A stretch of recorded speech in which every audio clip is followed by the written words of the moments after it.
Hey everyone, welcome to another episode of Talking Racewalking. I took a little bit of a pause, but we are going to end 2025 with a really cool podcast for everyone. We've got some amazing guests today on board, more than just one person. So I have Perseus Karlstrom, Olympian, world and European medalist from the great Viking country of Sweden. And then we have Jared Talent, four-time Olympian, Olympic medalist. And if I have to double check this, I think he may still have the 50K record for the Olympics. And of course, he is from Australia. And to round out things, other than myself, we have Dave McGovern, talented U.S. race walker in his prime, coach and author, to join us for a discussion at the end of 2025 about the good, the bad, and the ugly of race walking. So only some folks will get that reference. So, and before we jump into things, this is a podcast. All of us here love the sport of race walking. We're either involved in it because we have a passion for it. We were elites that were still involved with it. Dave's writing about it and coaching people. But what we want to do now is hit all those hot topics. So welcome, Dave, welcome, Jared, and welcome, Perseus. Hello, good to see you again. Welcome back. Exactly. So you guys don't get to have the video, but get to see at least some of these guys here in the chat. We are also multiple time zones. So I love the fact that in Australia, of course, we are talking to someone in the future, which I love. Okay, so getting down to things, I'm going to start off this, and hopefully this will kind of stimulate some conversation, and then we'll go to a few key questions. I think race walking is an amazing sport that needs to modernize and rein things in a bit so that we can move into the future and grow the sport. I think adding technology to enable fair, consistent, reliable judging is needed. I think we need to eliminate the bent knee rule, maintain a strict loss of contact threshold. I think we need to make this sport available to more folks, open it up, look at changing courses. But you know what? I've been a runner most of my life. So that's why I've brought these guys on, the experts like Dave, the Olympians like Jared and Perseus, to give their perspective on the sport, where it is now, and what they think can be improved and how we take it into the future. So the first question I've got, guys, is what is the good points about race walking at this point in 2025? What are the positive points about the sport? So maybe I'm going to hit Mr. Dave McGovern first. So Dave, if you were going to highlight what are the strengths of the sport of race walking right now, what would it be? Well, I think like any endurance event, it's a really incredible sport or event in track and field or in athletics to watch. I think that essentially it's running with rules. It's a different form of running. If you think about swimming, this is kind of the paradigm we've used for forever, that if you think about swimming, nobody thinks it's weird that there are different strokes in swimming. Nobody thinks that whatever.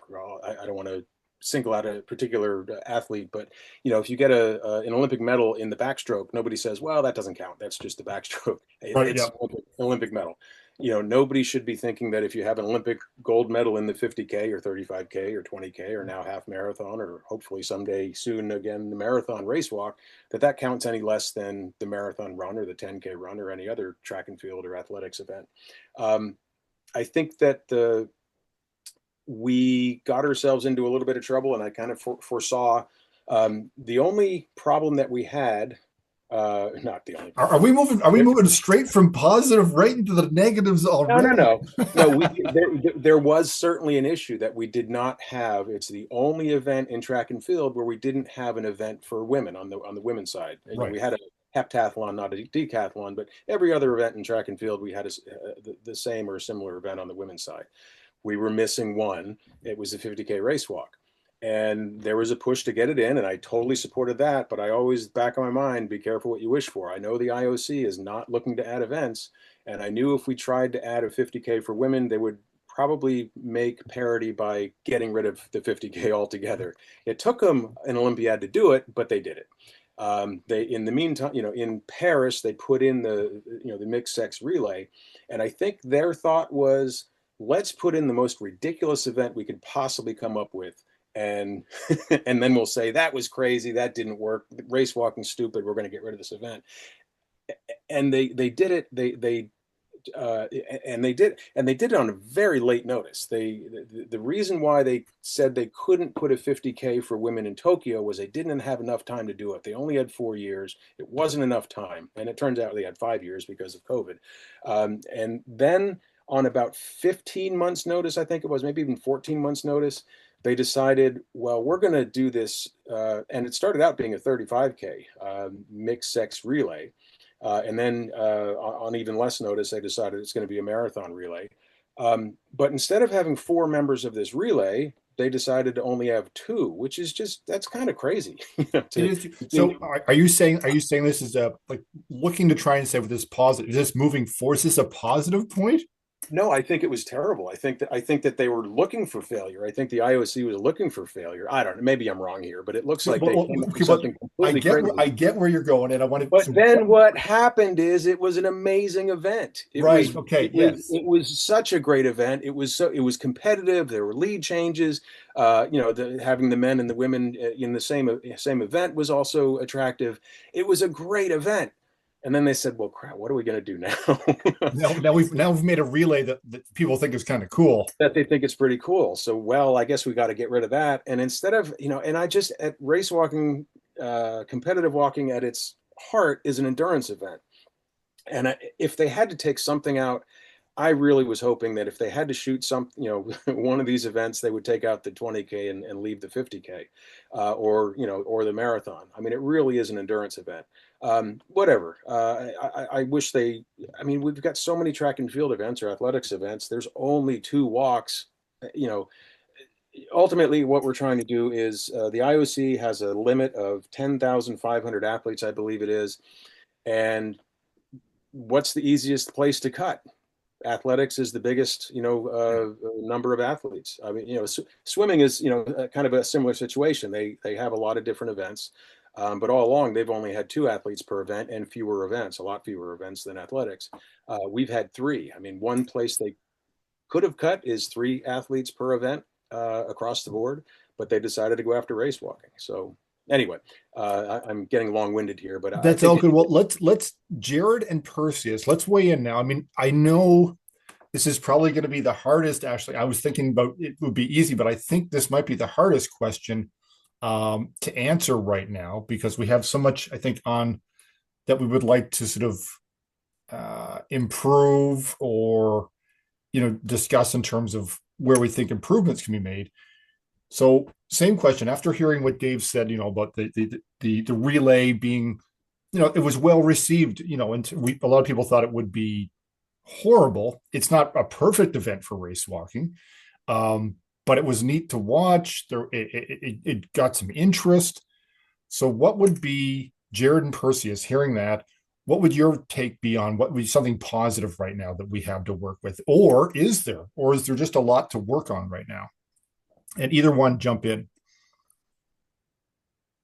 Yeah, I can take it away. I think if you were watching the Tokyo not Olympics, obviously, because that passed the World Champs in Tokyo.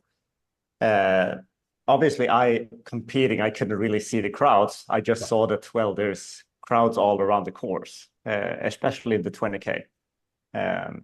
Like the people supporting me said, maybe only London Olympics in 2012 have had better crowds than they had in Tokyo at the World Champs this year. So, I mean, there's definitely no problem with the interest. We also saw that, like in Budapest 2023, like in the wrap-up article that World Athletics wrote, they were specifically, without saying race walking, but we had some contacts on the inside that like they were specifically mentioning the race walk being one of the most watched events in the opening of the championship the first few days. So I mean, there's viewer numbers, definitely no problem. So like there's definitely interest, but then I guess as with all sports, you know, if we have a successful country or a couple of successful countries in a particular area, the sport will be big in that area. Like I would say South America is definitely growing, like Asia is growing at the moment. Oh, completely. And on the contrary, maybe Europe is not growing. But, you know, it walks around the world. And I think as well, you know, because of the technicality of the event, it's not, it just fits one body type. So everyone basically can do it. I think that's some great points. Yeah, I think I would agree from my perspective as well. I think when you step back and realize that it's such a global sport, and it's not a winter sport or summer sport per se, in terms of it doesn't eliminate a lot of countries. It opens it up to so many countries, and that start line at so many world championships or Olympics it's one of the most diverse group of athletes at a start line for almost any event. So I would agree with that one, and I think we do see the enthusiasm and support for the races every 2 or 4 years. It always seems to get at least a decent showing and support from the crowd. And what about Jared? What about your thoughts on that? What's something, before we move into picking it apart, what are the strengths we have right now before we move into looking at, what we can improve? I definitely back the true global diversity of the sport. When you look at all the medalists in a lot of the major championships, all their benchmark events, they're from so many different countries. We've got China, South America, Europe, Australia, Japan. It's such a diverse sport, which we don't see in a lot of the other events. So totally agree. That's one of the things that makes the sport so amazing.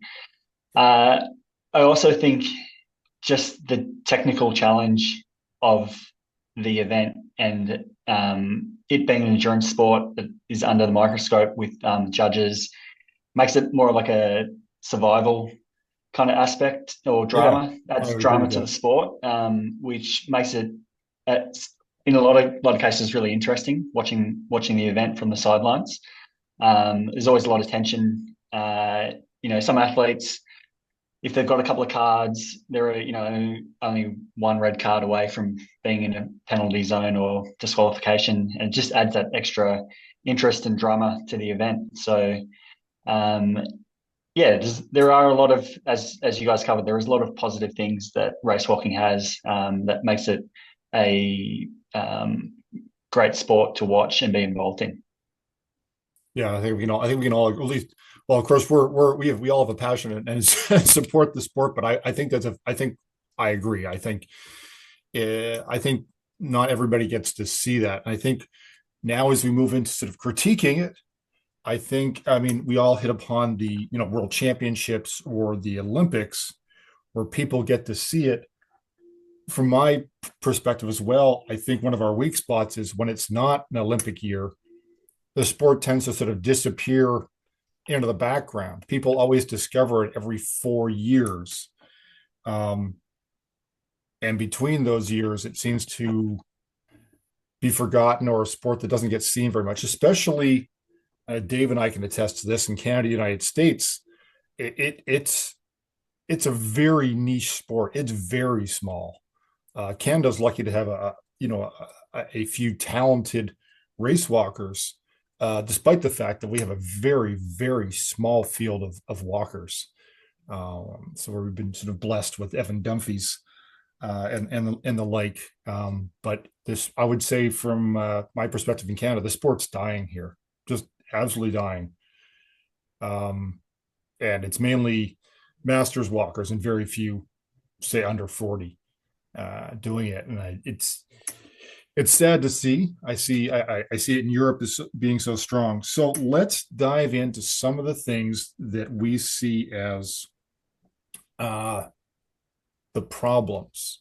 So who wants to jump in to talk about one of the issues? Dave's waving his hands. You can't see it if you're listening, but Dave likes to talk, and Dave's got his hands up. So I'm going to give it to Dave, and Jared and Perseus will give you some time to think while Dave chatters. All right, Dave, what have we got for one of the first topics? What's one of the major things? Me just because you mentioned U.S. and Canada, and I just feel like we're being attacked from all sides. The IOC is trying to remove race walking, period, I think, but, starting with the longer events. But our biggest, I do have a pretty good, pulse on the heartbeat of Masters race walking in the U.S. And our biggest event has always been the National Senior Games. We've got kind of two different parallel tracks, USA track and field kind of going from youth all the way up to the Olympic level. And then there's also been, what was formerly known as the AAU, has youth events and then masters events, but their big event was the National Senior Games, and they had local events and regional events and then a national championship. Well, they had their last race walk this summer. They decided they're going to go to power walking, and I had heard that. I'd heard that. Yeah, I mean, there's something to be said for that. They've had both power walking and race walking, and if the Swedes and Australians and other people around the world don't know what that is, power walking is, I don't know if it's just a U.S. kind of invention, but it's race walking with a little bit less emphasis on the knee being straight. The problem is the judging is kind of the way they were judging in the 1860s, 1870s, where it was just fair heel and toe. They didn't really have rules. You have to make sure you don't look like you're running. But these events were contested over 24 hours was the sprint distance, and 6 days was the long distance event. It didn't really matter that much. I mean, you're talking about the old days of pedestrianism, where kind of things all started. Yeah. But that's how it was being judged. But that's kind of how power walking is judged, because there are rules, but the rules are kind of vague. Your knee can be bent, but it can't be bent too much. Well, where's that? No one has a goniometer where you're measuring knee angles.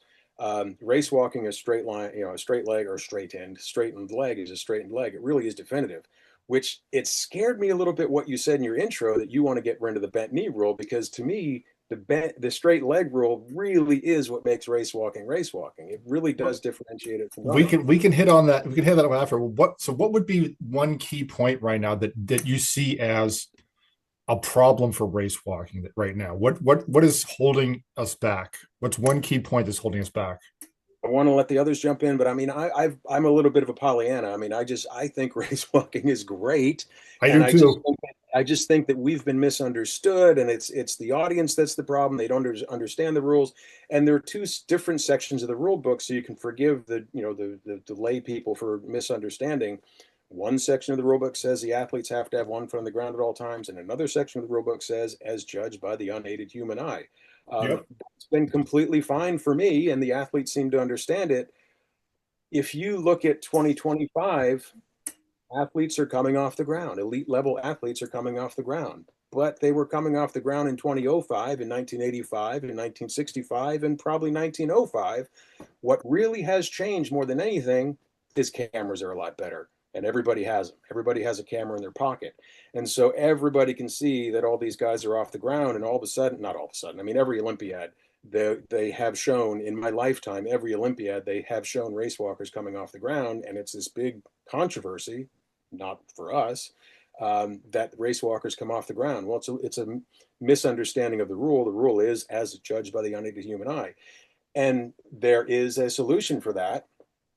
But I'm going to just really quickly, shoe alarms and that sort of thing started in my lifetime in Canada with a guy named Dennis Furlong, and it seems like every 10 years or so they'll come back to the idea, and it just has been very problematic.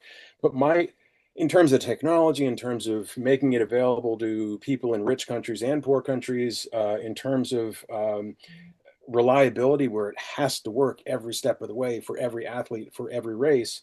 There are a lot of problems technologically, but philosophically, the first question to have to ask is, what are you trying to solve? And what you're trying to solve is athletes are coming off the ground and people can see it.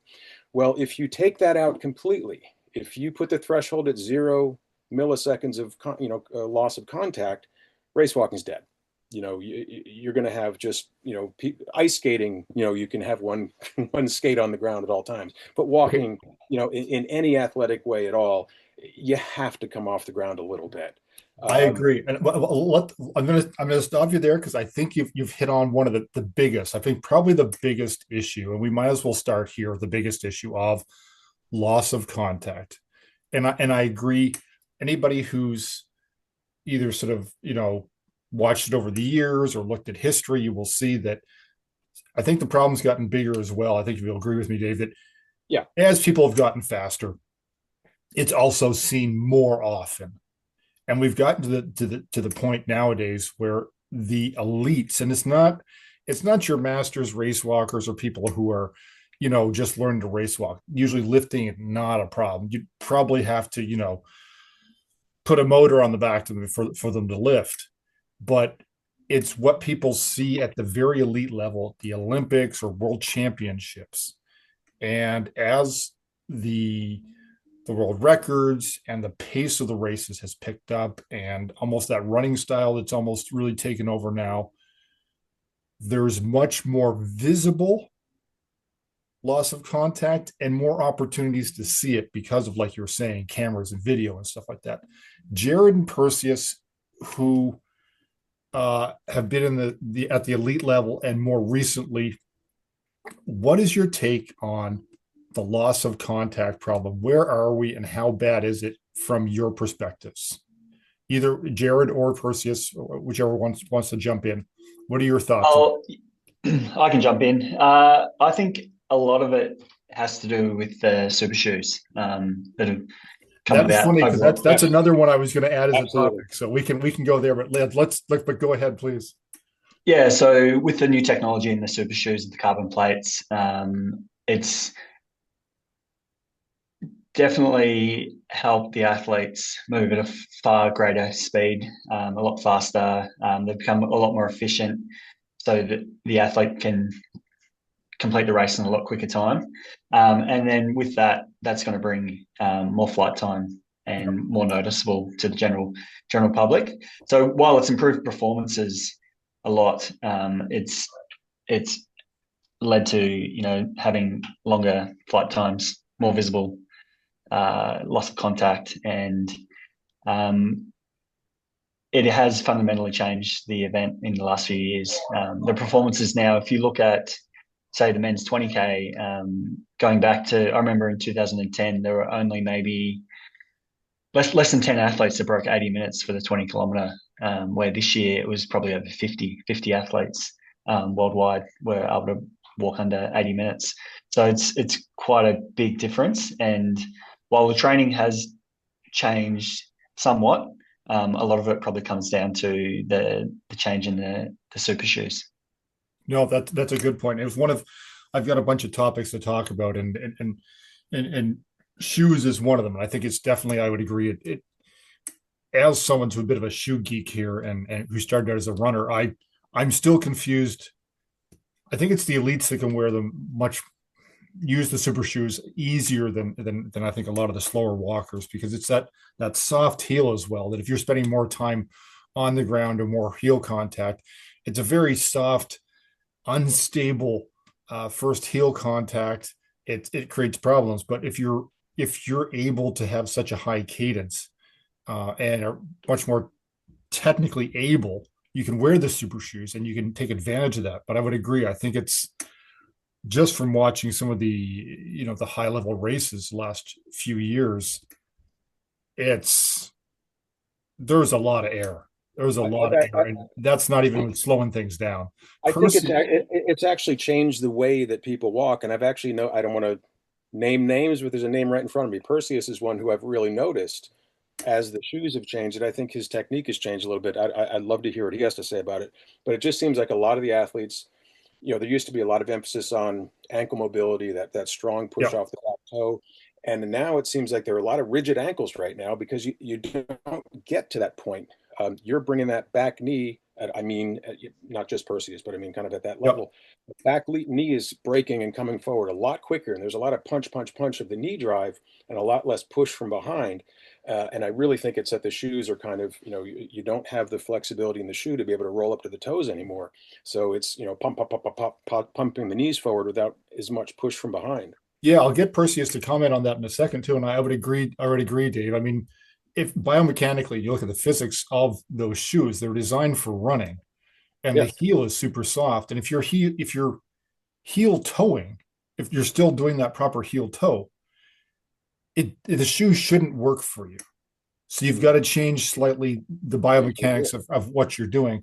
Perseus, what's your thought on the super shoes? And I think I've even asked you about this before, and I know even Evans sort of said that there is a shift in getting used to the super shoes. What are your thoughts on super shoes and how it's affected sort of this loss of contact issue? Yeah, I think, I mean, obviously the super shoes have if you would do let's take Oman, 35K I raced, great example. Before, and especially in Oman, because like the course was tough. I think we had like a 25-meter elevation gain every lap. So it was a super tough course. And normally your legs would have been smashed. Like Yep. Normally a day after a race, you could barely walk. The day after the race in Oman, I was like, my legs feel fine. And Evan, who was not racing a super shoe at that time, like I was one of the few athletes who actually used a super shoe in that race. Evan could barely walk, and his legs was getting smashed in the end of the race as well. So I mean, obviously, the cushion makes a huge difference, and you can just take so much more beating. Right. So it's that thick midsole, that cushioning is helping for sure. What do you think about? I mean, I think we should also mention here at Perseus that you're probably one of the most technically efficient race walkers right now that's out there. You've got great technique. But what do you see with others wearing them as well? I mean, I would say the technique has changed. If it's due to the super shoes or not, I cannot actually honestly say, because we already saw a great shift of what we are calling like a cycling stride, way long before the super shoes came in. And obviously that has continued, and there's more people doing that stride. And we've seen like nations like France and Finland are actually also like trying to have more of a cycling stride, which I hate it.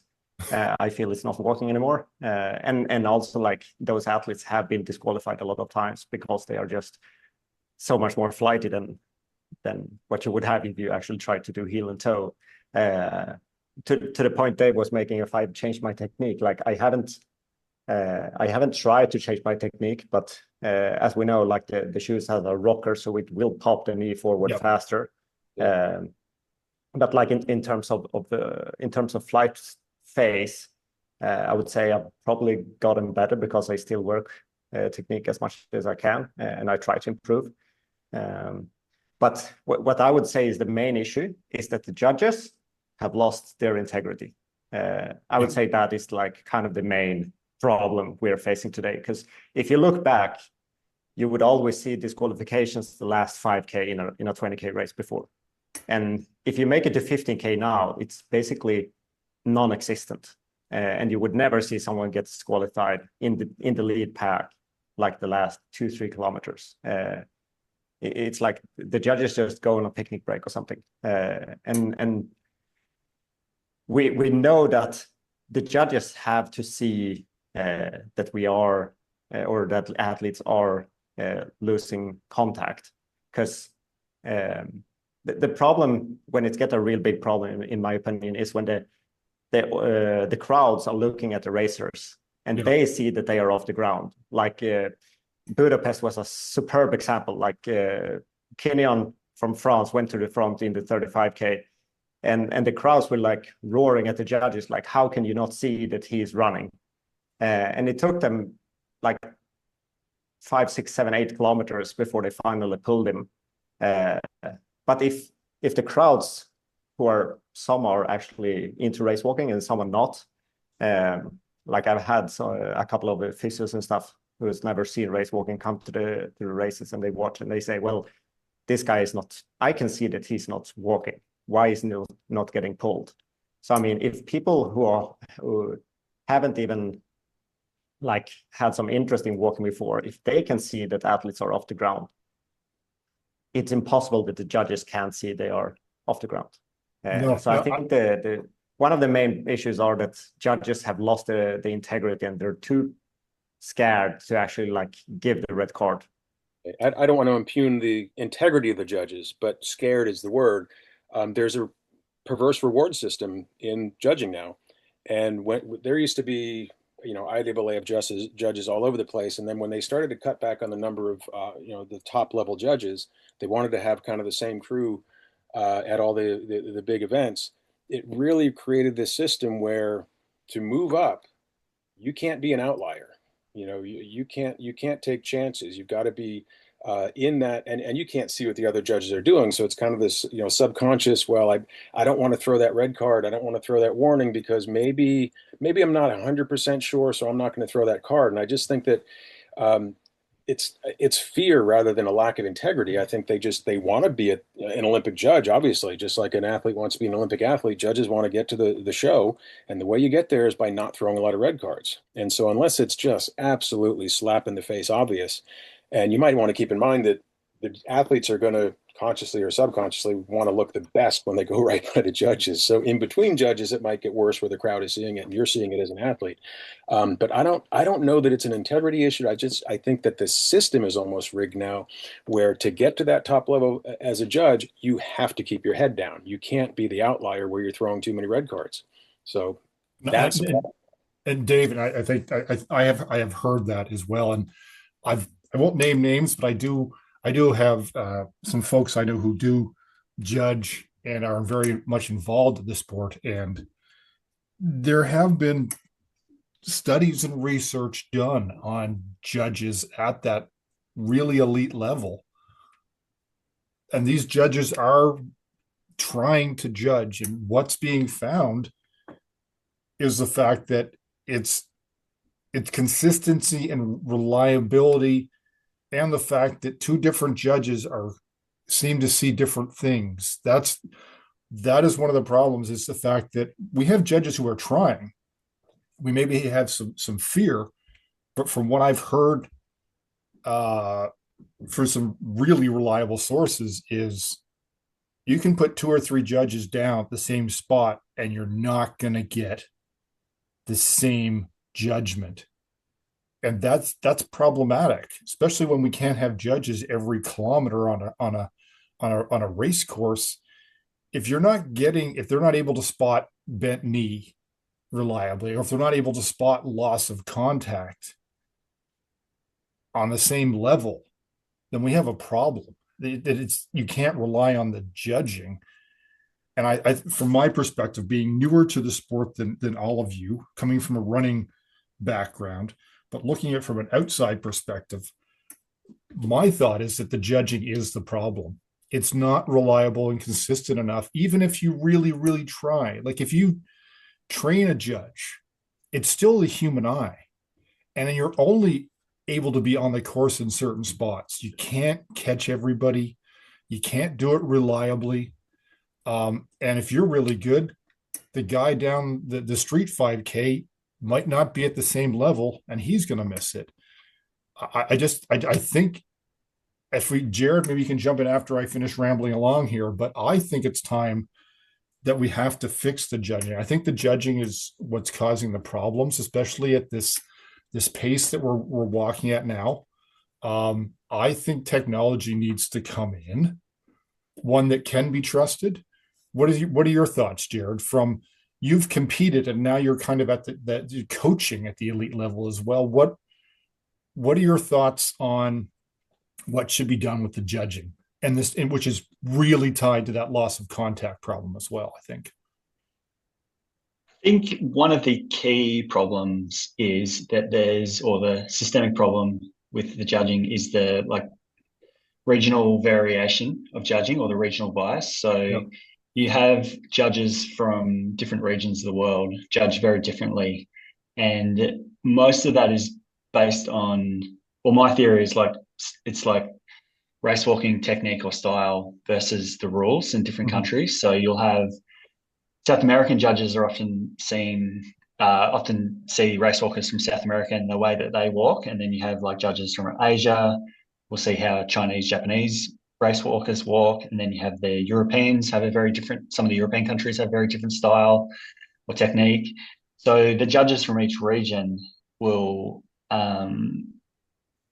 judge based on the athletes from their region. So this leads to the different calls that are being made because the athletes look different. The athletes that they're seeing at these major championships don't necessarily fit what they view as proper technique. Yeah, exactly. Yeah. So in your opinion, Jared, what if we looked at that?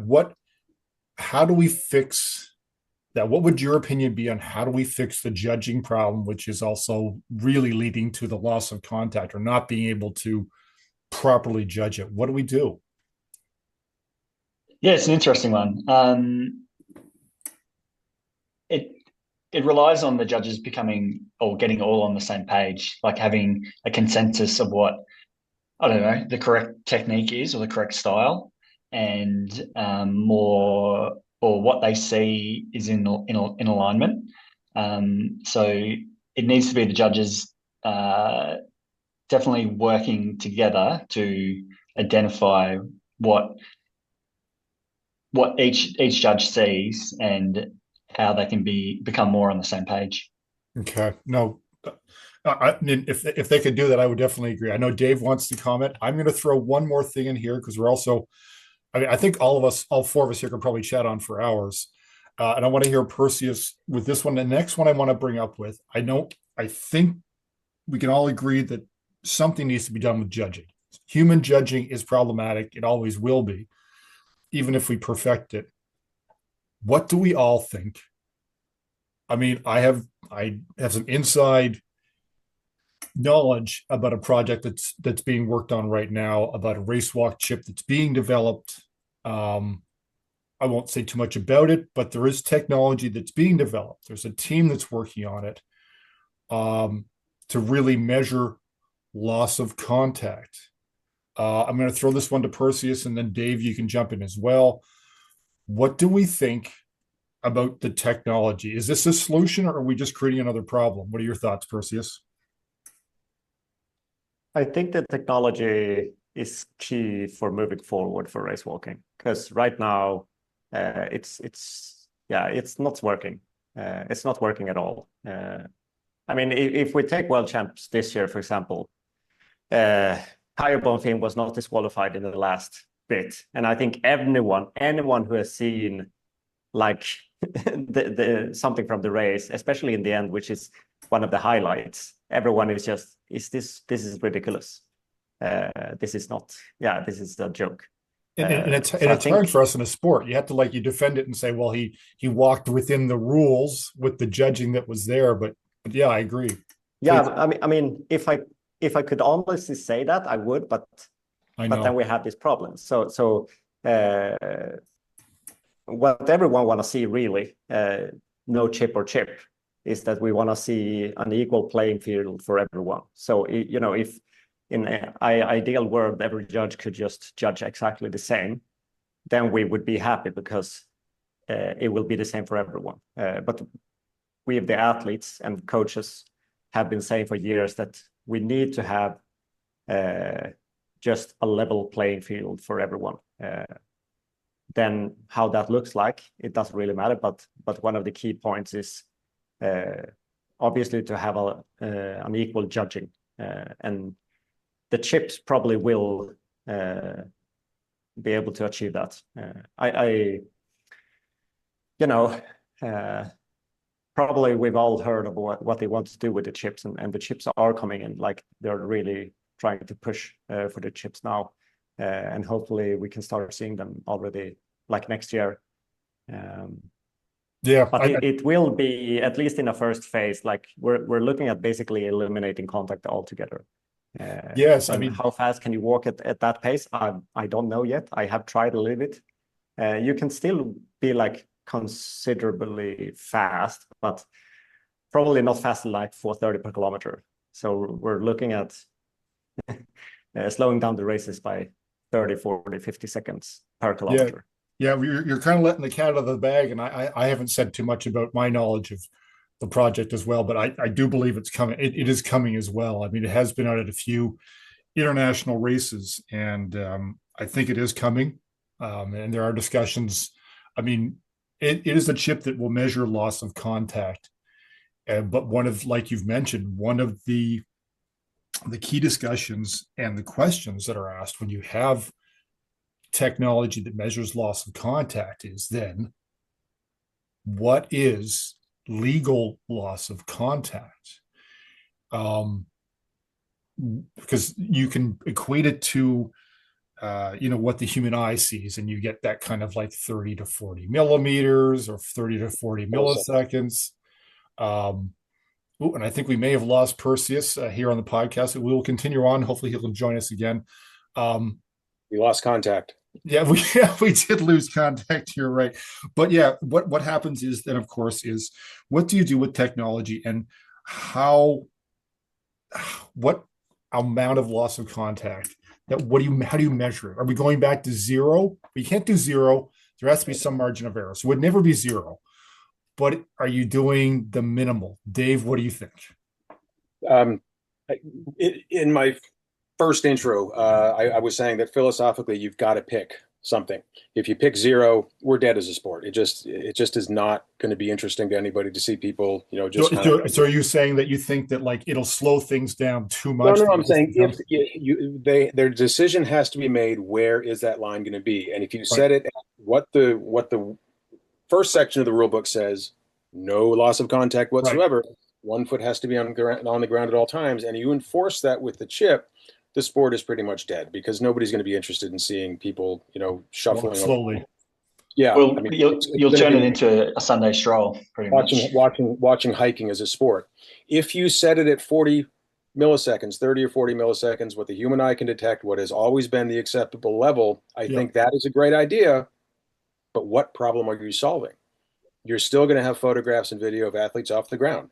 What you will solve is what Perseus mentioned, because he mentioned the name, I'll mention the name, but what Kyle Bonfim did, once it gets to 70, 80 milliseconds, and even though, running is like 120, 150 milliseconds. I know. It's not running, but nothing like running. It's nothing. When people say, oh my God, that guy's running, it's nothing like running, even at the worst extreme case of 70 or 80 milliseconds, it ain't running. That straight leg is really what makes racewalking. But anyway, I digress. 30 to 40 thousandths of a second, I think, is where that should be set, because then you're basically reinforcing what we've always tried to have as the threshold, the human eye threshold. But that human eye perception changes with, you had mentioned, testing judges from the same spot. I don't know if they test them from exactly the same spot, because you'll see judges on the course. Sometimes they're very close to the athletes and sometimes they're very far from the athletes. And you get optical illusions. Actually, you get optical illusions with both of those. But if the judge is too close to the athlete, the knee looks bent. I mean, if you're standing very close to an athlete, the knee can look bent even if it isn't. And if you're standing too close to the athlete, you can't see lifting at all. I mean, if you're way too close. If you stand further away, it's much easier to see what the knee is doing, and obviously you're going to be able to detect loss of contact more. Then it comes to course design. I mean, we're designing courses to make sure it's wide enough for the athletes to come around and not be, not bang into the fences where the spectators are. But you've got to allow room for the judges to be far enough back. And a lot of courses are designed improperly, where the judges just can't get far enough away to really effectively judge. That's another solution. Without relying on technology. But we're rounding up in an hour, and I'm going to push it. Oh, no. What do you think about the chip, though? I know you're still in favor of the judging. Is the chip, in your opinion, do you think it's a solution, or do you think it's the judges? We need to do something about the judging. I think we should take advantage of technology, and I think it should play a part. We're still going to need judges to, unless you get rid of the bent knee rule, the chip is not going to do anything about judging straight legs. We're still going to need the judges out there. We still should have judges' input on whether athletes are off the ground. But even if it's just for training judges and training athletes to make sure that they're around that 30 to 40 milliseconds in training and in races, if it's the only thing we're relying on, we're still going to need judges. So, all right, now this is the next one. So we'll finish this off, guys. I think we could go on for hours. We've got lots of interesting things to talk about. But this is one I've actually had some very in-depth conversations with some very knowledgeable folks who know biomechanics very well. And I'm going to bring this up, and I want to get your opinion on it. And first, I will explain to you where I'm coming from. Because we often talk about race walking in terms of Olympics or world championships and at a very high level.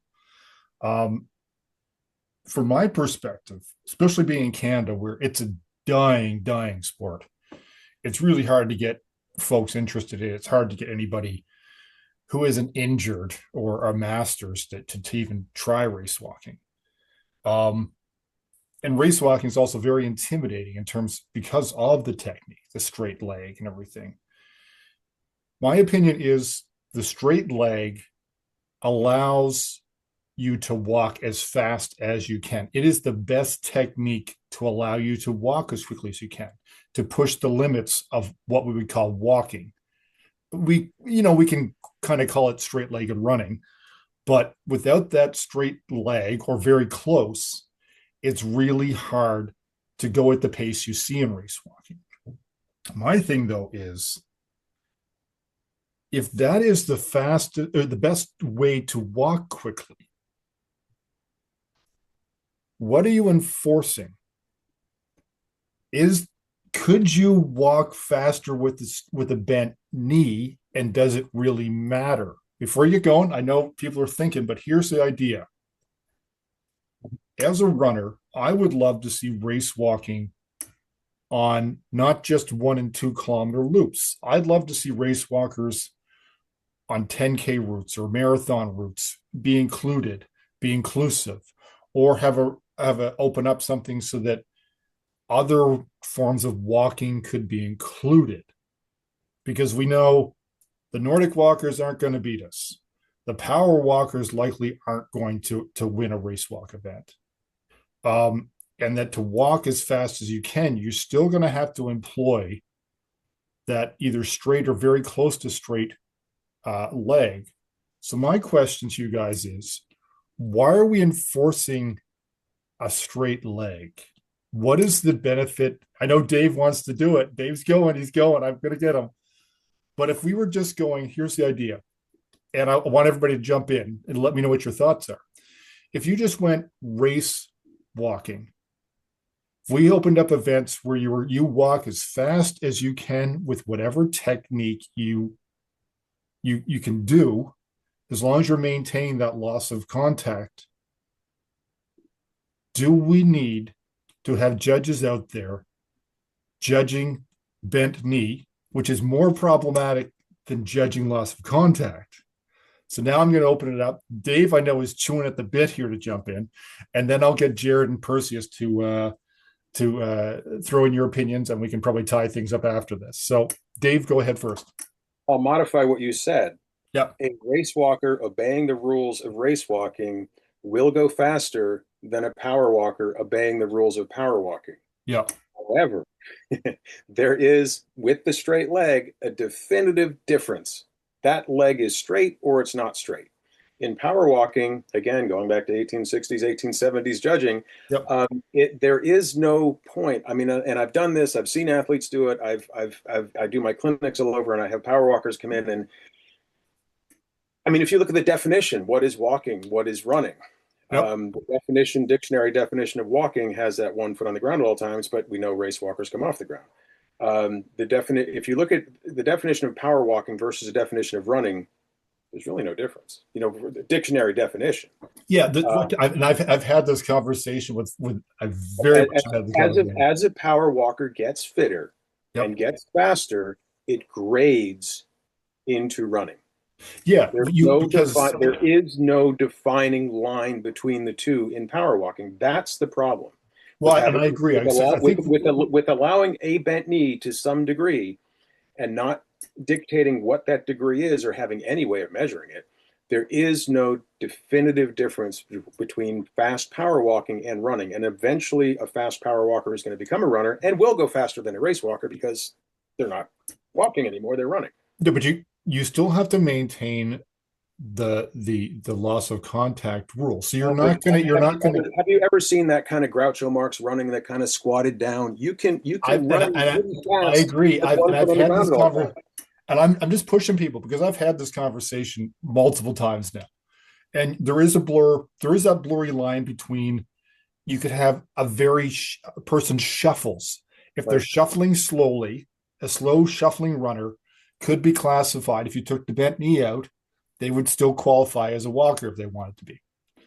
But you can't Groucho Marx for 20K. You can't maintain it. You could do it for a very short distance. We trained. But okay, this is what the debate is about, right? Because, if we move towards technology that is going to eliminate the loss of contact, are you going to have judges out there? It's going to be problematic. You're going to pay for them to go to the Olympics to watch bent knees, but that would be, you can see some of the problems we're creating and solving at the same time. So Jared and Perseus, if we want to open up the sport to more walkers, I've thrown out the idea of, do we need the bent knee rule?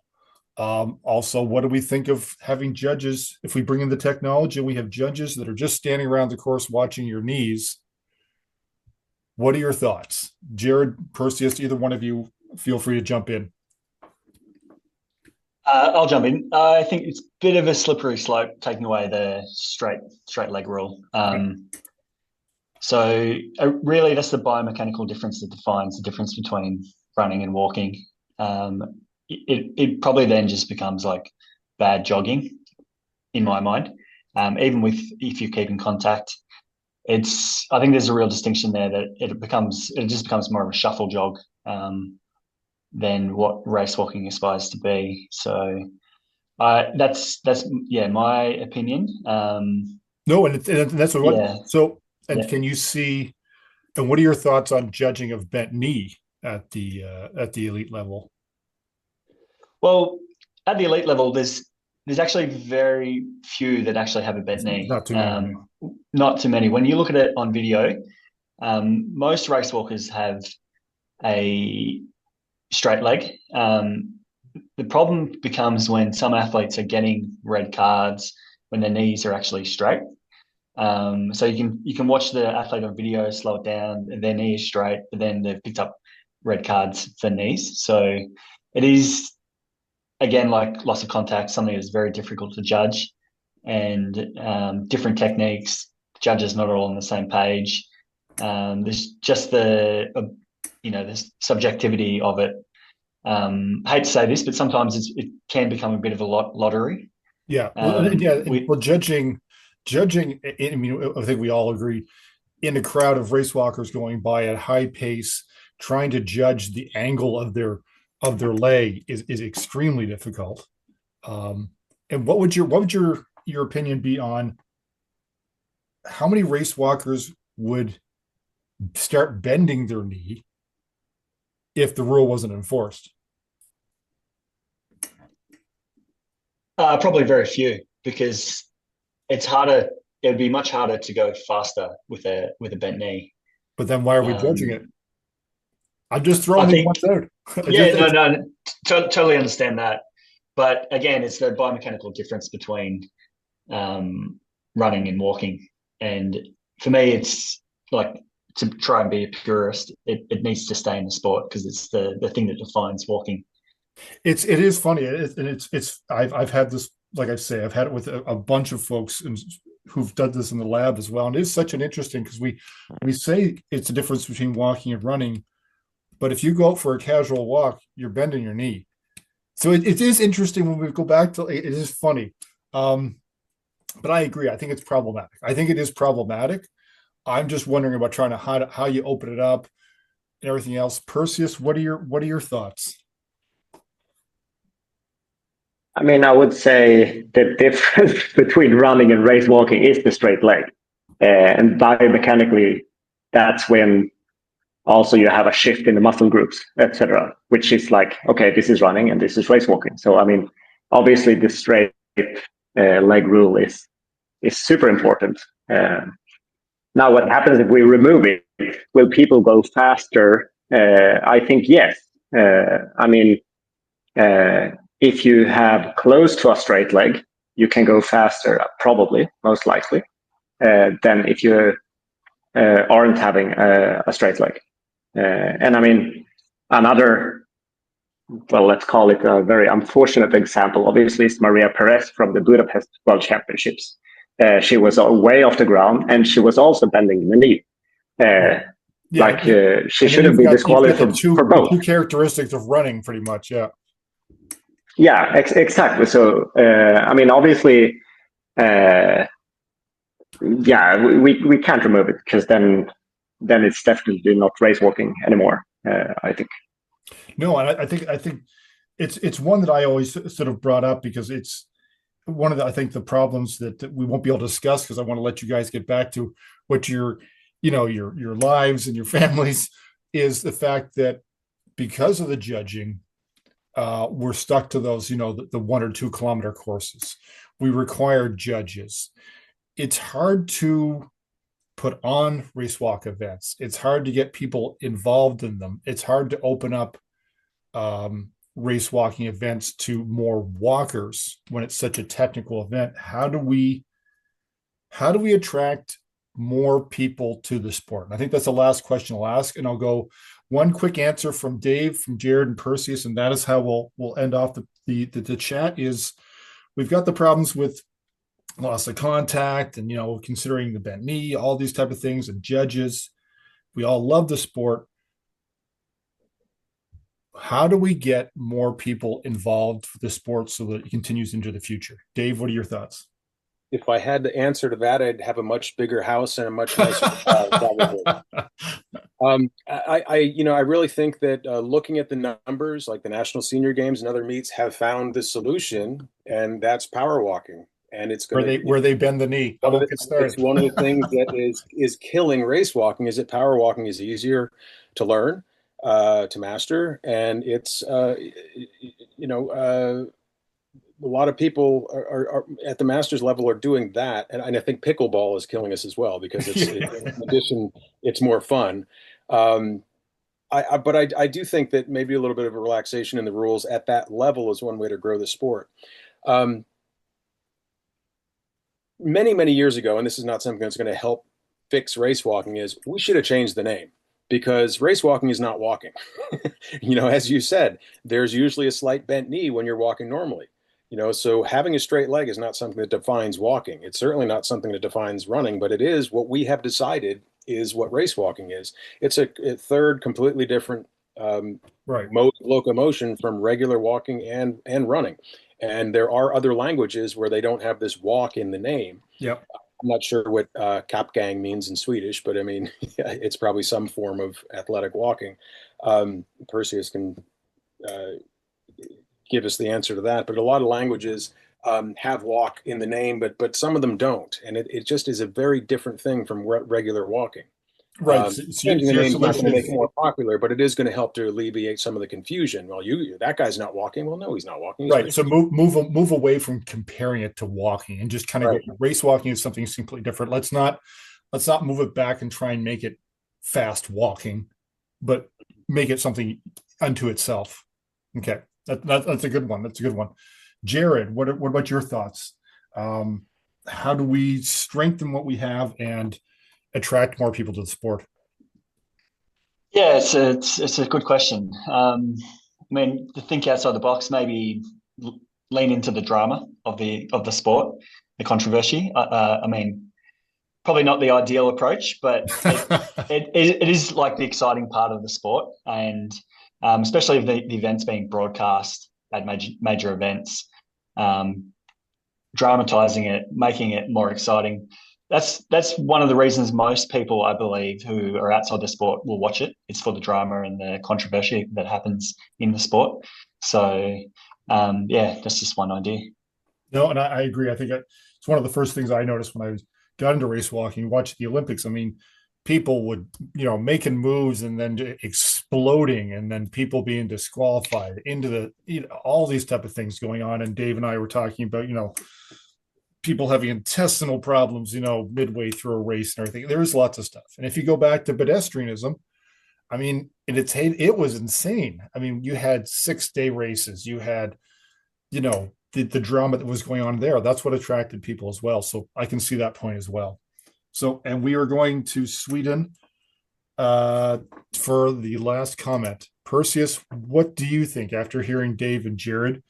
What are your thoughts on how do we move forward and strengthen what we have and, try and bring in more walkers? What are your thoughts? But first off, Kapgang is Danish for, I don't even know what the translation would be, but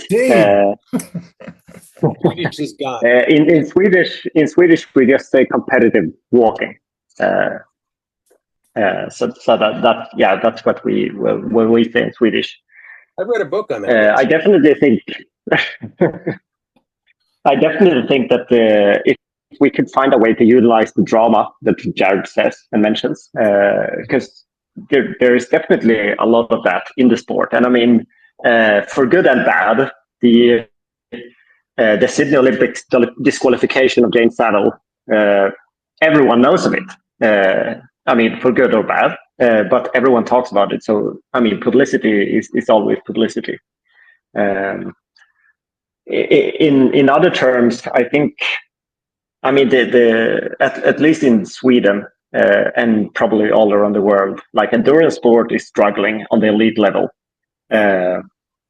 It's race walking is an endurance event, and it's also a technical endurance event.